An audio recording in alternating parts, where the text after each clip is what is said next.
পদক নেবেন পদক?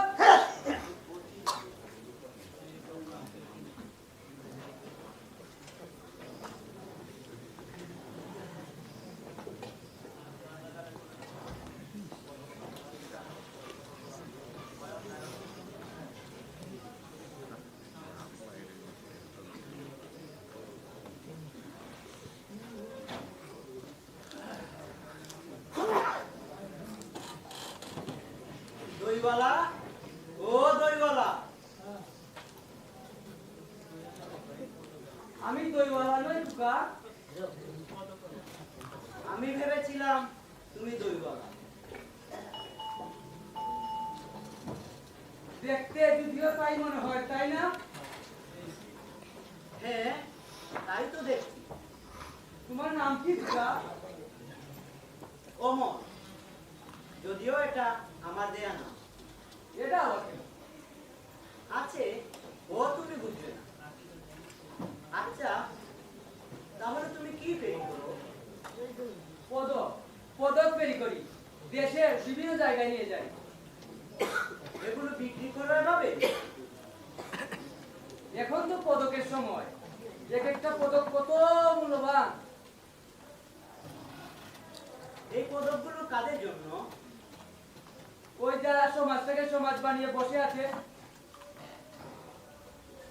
আসলে আচ্ছা, ছাত্ররাও তো এই পদক পায়।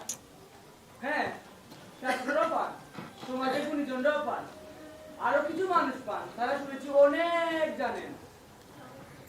ছাত্রদের পদক দেয়, বই যে কেন দেয় না? বই বই না, সব পদক। বই কেউ পড়ে? আরে কি বলো?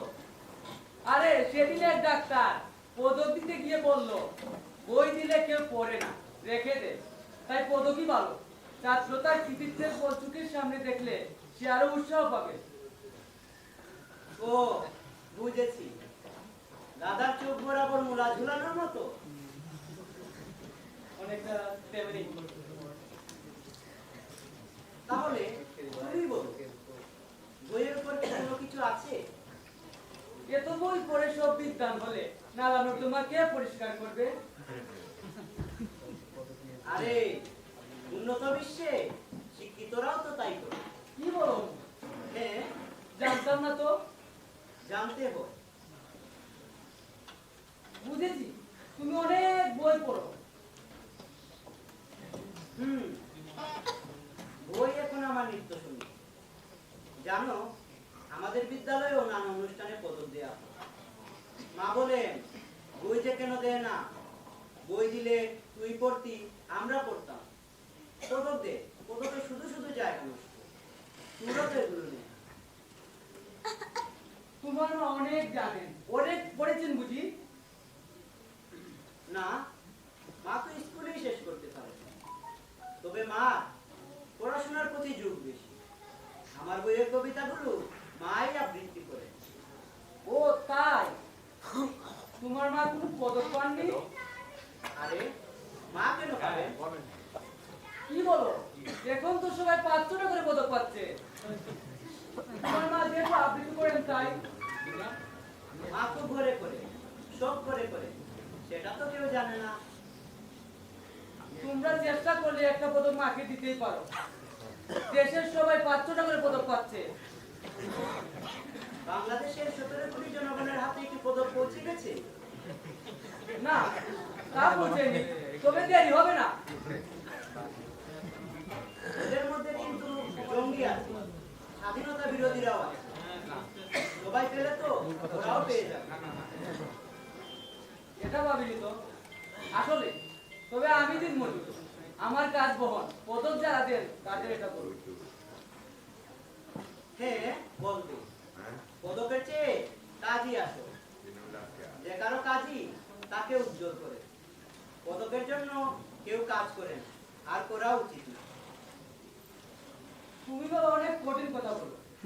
তোমার সাথে কথা বলে মনে হলো তুমি অনেক জানো। তা তুমি ঘরের মধ্যে কেন? বাইরে আসো। আমার বাইরে আসা নিষেধ। আমি হুইল চেয়ারে বসে। আহা, আগে খেয়াল করিনি কেন? সেই যে মনে আছে শহরে বোমা হামলা হয়েছিল, আমি পথচারী ছিলাম। সেই গেলে বারের আগের বার কি ভয়ানক শব্দ হয়েছিল, কত মানুষ মরলো। হ্যাঁ, সেবারও আমি স্কুল থেকে বাসায় ফিরছিলাম, মিছিলটা দেখে রাস্তার পাশে দাঁড়ালাম। মিছিলটা আমার সামনে আসছে, আহা, মনটা খারাপ হয়ে গেল। জানো, আমার মনটা অনেক খারাপ হয় যখন শুনি যারা এই নাশকতা সৃষ্টি করেছিল তাদের জন্য নিরাই আজ রত্নগর বা পদক পায়। অমর, তোমার কষ্ট আমার ভেতরটাকে মুচড়ে দিয়েছে। আমি এ কাজ করবো না, অন্য পেশায় যাব।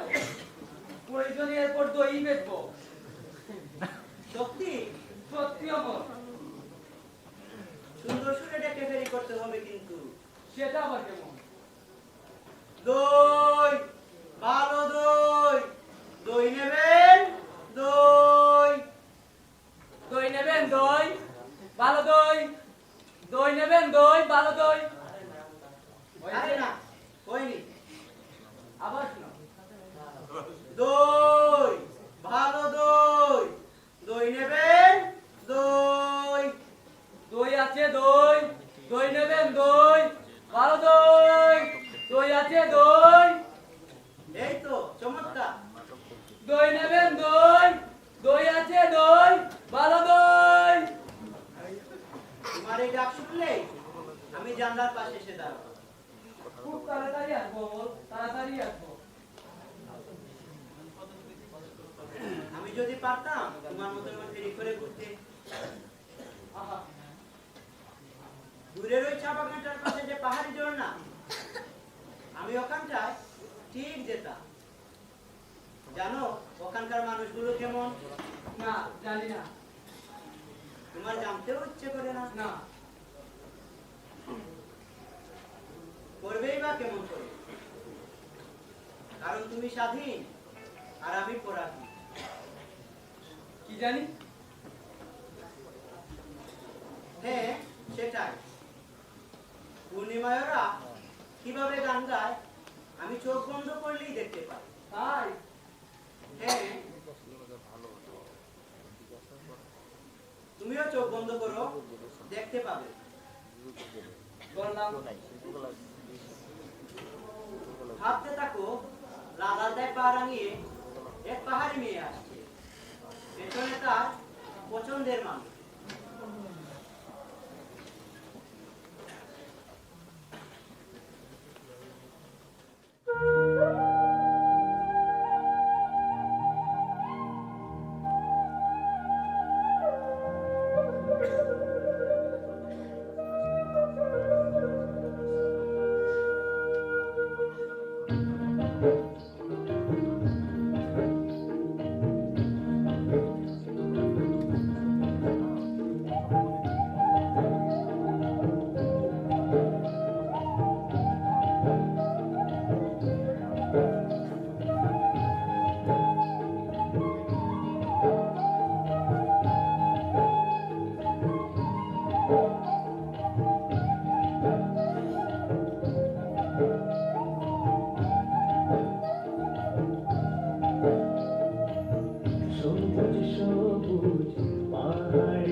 নাচন দেখলে, লালের নাচন দেখলে।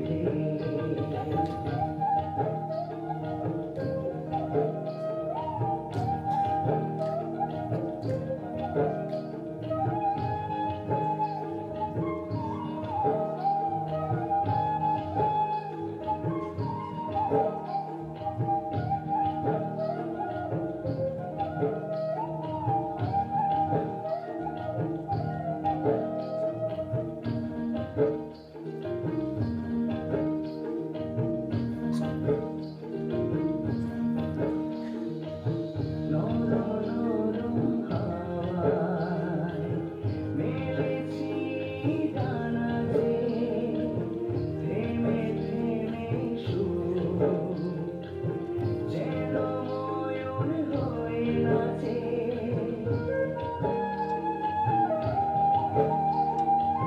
নরম নরম হাওয়ায় মেলেছি ডানা যে, থেমে থেমে সুর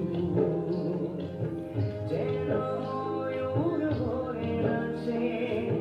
রূপসীর রূপে আয়, চাঁদ বুঝি সাজে রে, লালের নাচন দেখলে, লালের নাচন দেখলে। সবুজ সবুজ পাহাড়ে লালের নাচন দেখলে, উর্বশী সেজেছে এই আগুন সাজলে। সবুজ সবুজ পাহাড়ে লালের নাচন দেখলে, উর্বশী সেজেছে কি আগুন সাজলে। চোখে রাতে পারলেও, চোখে রাতে পারলেও মোর ফেরানো যায় না রে, লালের নাচন দেখলে, লালের নাচন দেখলে, লালের নাচন দেখলে, লালের নাচন দেখলে।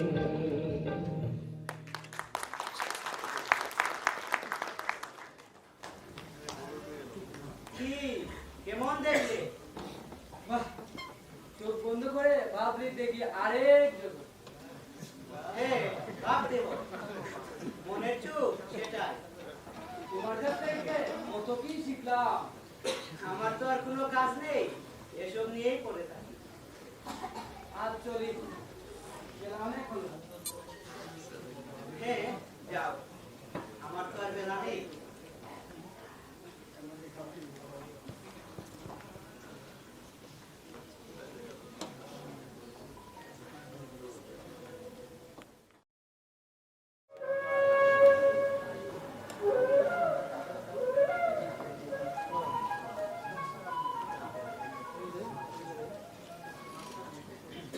দই আছে দই, দই নেবেন দই, দই নেবেন দই, ভালো দই, দই আছে দই, দই নেবেন দই, ভালো দই।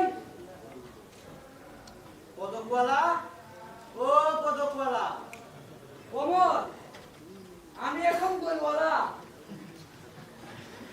পদক আর বেরি করছো না যে? গুলামি আর ভালো লাগে না। ও, তুমি না করলেও আরেকজন ঠিকই করবে। করুক, যখন বুঝবে তখন আবার মানুষ হয়ে যাবে আমার মতো। আসলে তবে তুমি আসল কাজটাই করেছো। এই বুঝটা যদি সবার থাকতো। এখন মনে অনেক শান্তি। তুমি আমার চোখ খুলে দিয়েছো। তাই হ্যাঁ অমর, সেদিন যেতে যেতে সিদ্ধান্তটা ফাঁকা করি, তারপর রাতে ঘুমাতে পারিনি। পরের দিন আমার বুঝতে গিয়ে বললাম আমি আর এসবই নেই। তোমার মতো বিবেক যদি সবার থাকতো। আমরা অশিক্ষিত মানুষ, আমাদের আর কি হবে গিয়ে? কি বলছো? শিক্ষিতরাই তো এখন বিবেকী। কি বলছো অমর? হ্যাঁ, সেদিন আমার সহপাঠীরা এসেছিল আমাকে দেখতে। আমি তো স্কুলে যাই না, ওরাই মাঝে মধ্যে আসে। আহা, তুমি কি করে যাবে? তারাই তো আসবে। হ্যাঁ, যা বলছিলাম বিবেকহীন শিক্ষিতের কথা। আমাদের শহরে যে লাইব্রেরি আছে না, সেটা নাকি সেটা নাকি খুলে দেয় না সময় মতো। লাইব্রেরিয়ান স্যারের নাকি বই পড়ার প্রতি তেমন উৎসাহ নেই। এমন করবে কেন? বই পড়া কি পাপ? মোটেও না, পাপ হতে যাবে না। স্যার না কি বলে আগে পড়াশোনার বইগুলোই পড়তে, অন্য বইগুলো বড় হয়েও পড়তে পারবে। সেটাই তো ঠিক না। না, সেটা মোটেও না। আমাদের বই পড়তেই হবে। পড়াশোনার পাশাপাশি যে বইগুলো আছে সেগুলোও আমরা পড়ব।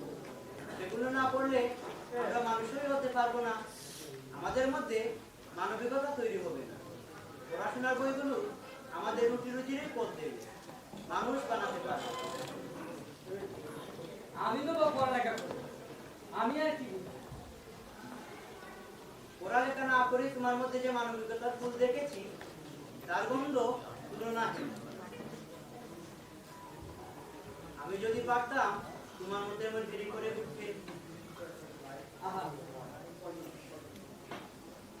মনটা খারাপ করে দিল। তোমার এই পরিণতির জন্য যারা খুশি তাদের সাজা হোক, এটাই আমি চাই।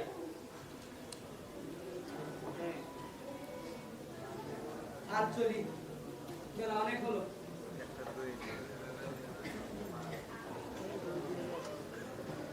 দই আছে? দই দই নেবেন? দই ভালো দই।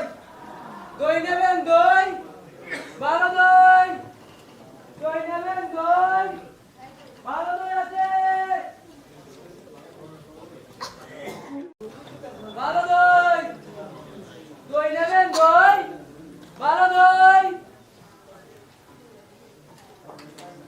অমর আছো? অমর, অমর, অমর আছো?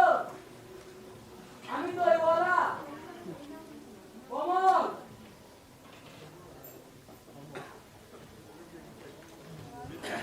দই যে গেল ছেলেটা।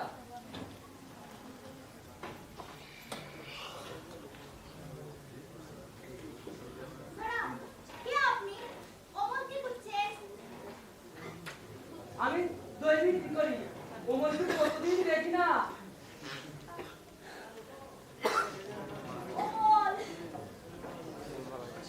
কি হয়েছে? অমরের কোনো অসুখ? কি বলছে?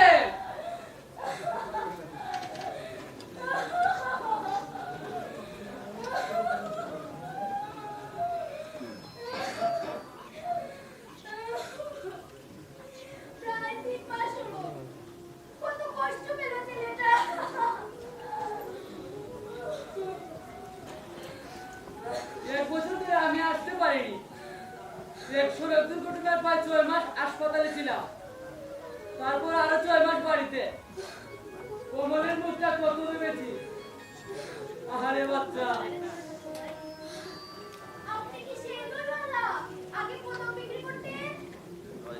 হ্যাঁ আমি, আপনি ওর মা।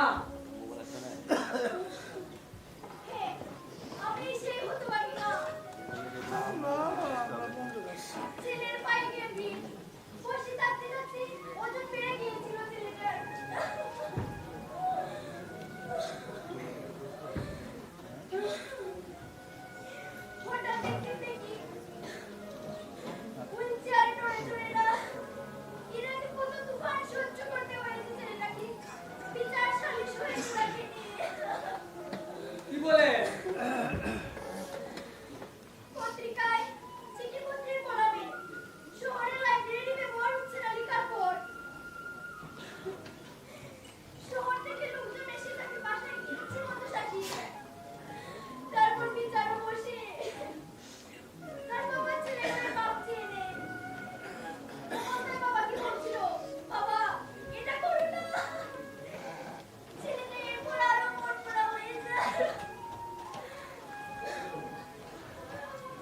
অনেক ভালো একটা ছেলে ছিল আপনার অমর, আমাকে পাপের ঘর থেকে ফিরিয়ে এনেছে।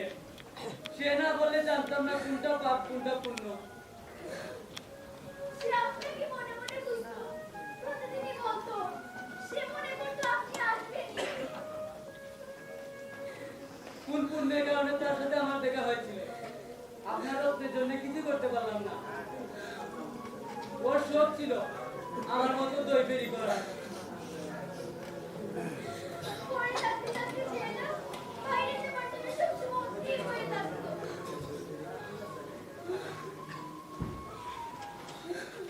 বৃষ্টি আসবে মনে হয় মা, আমি আজ যাচ্ছি। কমলের সব কথা ছড়িয়ে দেওয়ার চেষ্টা করব। বড় বিদ্যান ছেলে ধরেছিলেন আপনি, আপনি একজন রত্ন গর্বা।